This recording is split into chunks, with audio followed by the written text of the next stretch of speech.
میں آپ سب سے یہ ہاتھ جوڑ کے ریکویسٹ کرنا چاہتی ہوں، آپ کی بیٹی کے طور پہ، آپ کی بہن کے طور پہ، کہ اپنے آپ کو،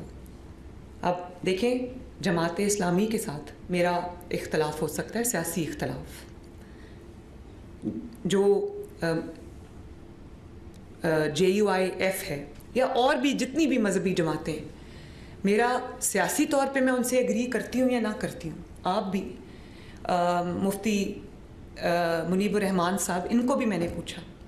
میں نے کہا کہ کبھی آپ جتنے حضرات بیٹھے ہیں یہاں پر اہل تشیع کے لوگ بھی شامل ہیں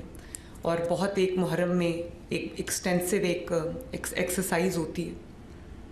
میں نے آج تک نہیں دیکھا کہ کسی نے کوئی کیلوں والا ڈنڈا آپ حضرات میں سے کسی نے اٹھایا ہو، راغب نعیمی صاحب یہاں پر موجود ہیں، یا کسی نے یہ کہا ہو، آج تک میں نے آپ حضرات کی زبان سے ممبر پہ کھڑے ہو کے میں نے کبھی یہ سنا ہی نہیں کسی سے کہ کوئی یہ کہتا ہو اس کو مار دو، اس کو جلا دو، راستہ روک دو۔ اور دیکھیں کس لیے؟ غزہ کے لیے۔ ہم سب مسلمان ہیں، ہمارا اور دل جو ہے وہ غزہ کے، فلسطین کے مسلمانوں کے لیے دھڑکتا بھی ہے، دکھتا بھی ہے۔ اور مجھے جو امت مسلمہ کی جو جتنے بھی پاورز ہیں اس وقت، انفلوئنشل لوگ ہیں، ہم سمیت، مجھے شکوہ ہے اپنے آپ سے بھی کہ ہم وہ توانا آواز نہیں بن سکتے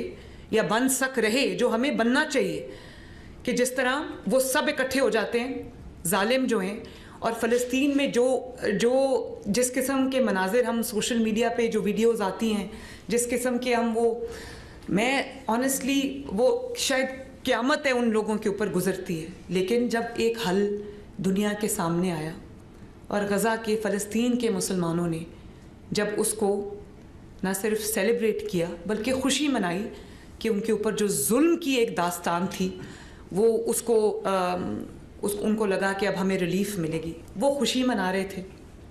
دنیا شکر ادا کر رہی تھی کہ کچھ بھی ہوا، کم از کم کوئی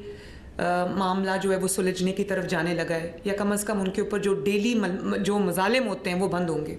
جو ہیومن رائٹس کی وہاں پہ وائلیشنز ہوتی ہیں وہ کم از کم بند ہوں گی،